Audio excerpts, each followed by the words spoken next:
There are some 250 million cars in America, 250 million cars in the country with just over 300 million people. And most of those vehicles, of course, are gas-powered. This poses a huge challenge given the limited supplies of oil and the growing urgency of the global warming crisis. But there is good news, according to our guests today. And that is we have the know-how and the technology to build sleek, fast automobiles that don't use gasoline. These vehicles of tomorrow are powered by hydrogen, electricity, biofuels, and digital technology. And they already exist. So what's stopping us from putting them on the roads? Our guests today will help answer that. Correct answer.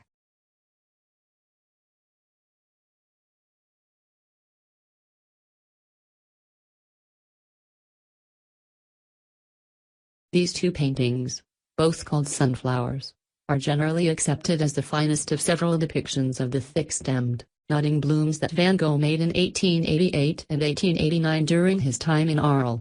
The first is now in the collection of the National Gallery in London, and the second is in the Van Gogh Museum in Amsterdam. Van Gogh referred to this work as a repetition of the London painting. But art historians and curators have long been curious to know how different this repetition is from the first. Should it be considered a copy, an independent artwork, or something in between? An extensive research project conducted over the past 3 years by conservation experts at both the National Gallery and the Van Gogh Museum has concluded that the second painting was not intended as an exact copy of the original example, said Ella Hendricks, a professor of conservation and restoration at the University of Amsterdam, who was the lead researcher on the project. Correct answer.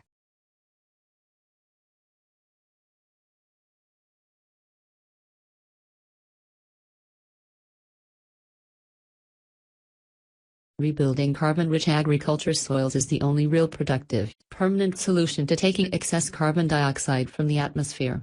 She's frustrated that scientists and politicians don't see the same opportunities she sees. This year Australia will emit just over 600 million tons of carbon. We can sequester 685 million tons of carbon by increasing soil carbon by 0.5% on only 2% of the farms. If we increased it on all of the farms, we could sequester the whole world's emissions of carbon. Correct answer.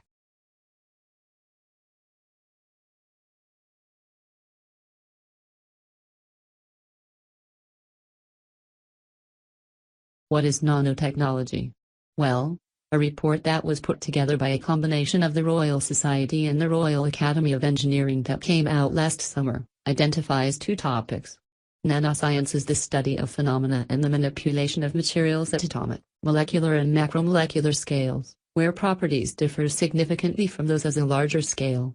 Nanotechnologies are the design, characterization, production and application of structures, devices and systems by controlling shape and size at the nanometer scale. So I'll talk a little bit more in a moment about what a nanometer is, but loosely speaking people think of nanotechnologies as being a sort of 100 nanometers or less. Correct answer.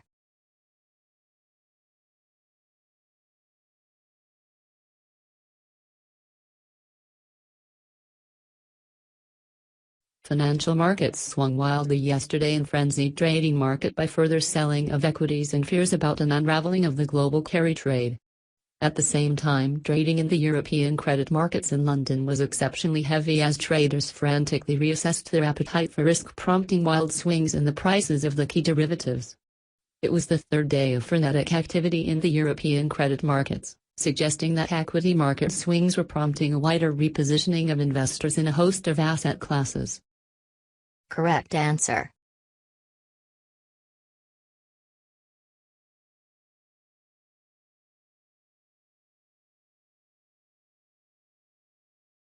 For many years the favorite horror story about abrupt climate change was that a shift in ocean currents could radically cool Europe's climate.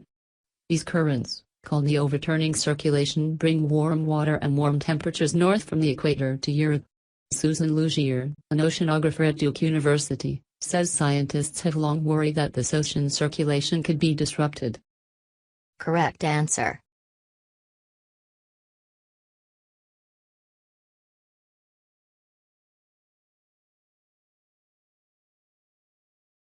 Along the way, we have built unashamedly beautiful buildings, two of which have won and been runner-up in the prestigious United Nations World Habitat Award, the first time an Australian building has received that international honour. We rely on older concepts of Australian architecture that are heavily influenced by the bush. All residents have private verandas which allow them to socialise outdoors and also creates some defensible space between their bedrooms and public areas. We use a lot of natural or soft materials and build beautiful landscape gardens. Correct answer.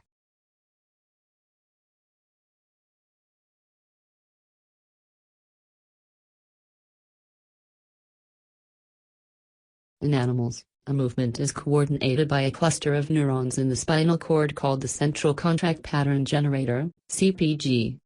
This produces signals that drive muscles to contract rhythmically in a way that produces running or walking, depending on the pattern of pulses. A simple signal from the brain instructs the CPG to switch between modes such as going from a standstill to walking. Correct answer.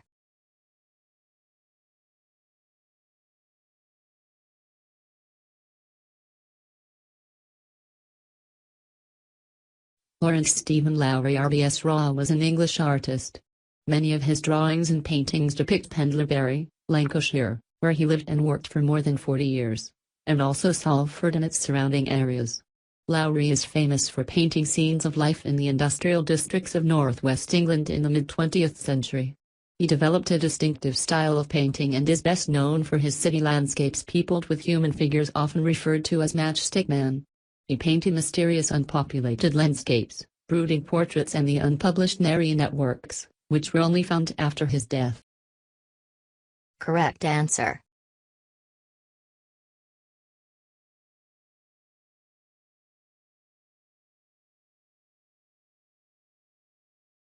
Now that story's been scotched, as only part of contingency planning. But it was a symptom of the dramatic turn of events in South Australia, and it flushed out other remarks from water academics and people like Tim Flannery, indicating that things were really much worse than had been foreshadowed, even earlier this year. So is Adelaide, let alone some whole regions of South Australia, in serious bother? Considering that the vast amount of its drinking water comes from the beleaguered Murray, something many of us outside the state may not have quite realized. Is their predicament something we have to face up to as a nation? Correct answer.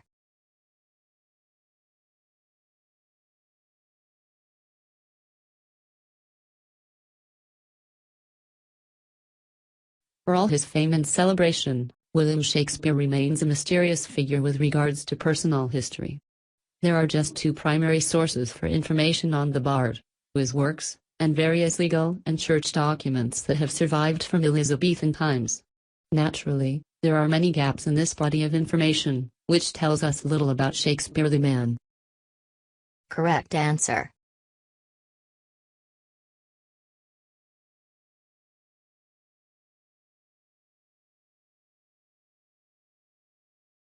Well, in 2004 we integrated ticketing in southeast Queensland, so we have introduced a paper ticket that allowed you to travel across all the three modes in southeast Queensland, so bus, train and ferry, and the second stage of integrated ticketing is the introduction of a smart card, and the smart card will enable people to store value, so to put value on the card, and then to use the card for traveling around the system.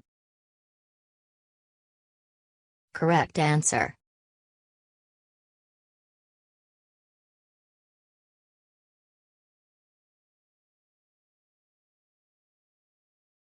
For the first time, Japanese researchers have conducted a real-life experiment that shows how some traffic jams appear for no apparent reason. They placed the 22 vehicles on a single track, and asked the drivers to cruise around at a constant speed of 30 kilometers an hour. At first, traffic moved smoothly, but soon, the distance between cars started to vary and vehicles clumped together at one point on the track, but the jam spread backward around the track, like a shockwave at a rate of about 20 kilometers an hour. Real-life jams move backward at about the same speed. Correct answer.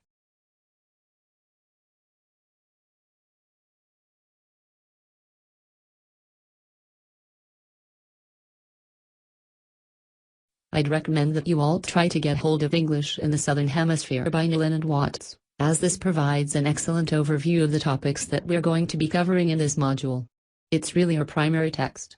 It has particularly strong sections on the history of English in Australia and New Zealand, examining in some depth how the language has developed in these countries.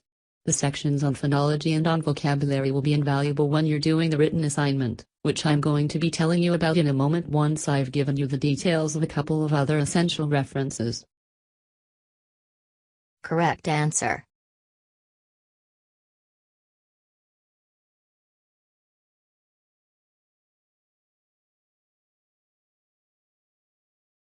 You wake up in the middle of the night in a strange hotel miles away from home, disoriented, most probably from jet lag, when even the most expensive surroundings can seem empty and dispiriting. You have paid a great deal of money to stay in this first-class hotel with its contemporary technology, but according to recent research carried out by an international travel and public relations company, all is not well.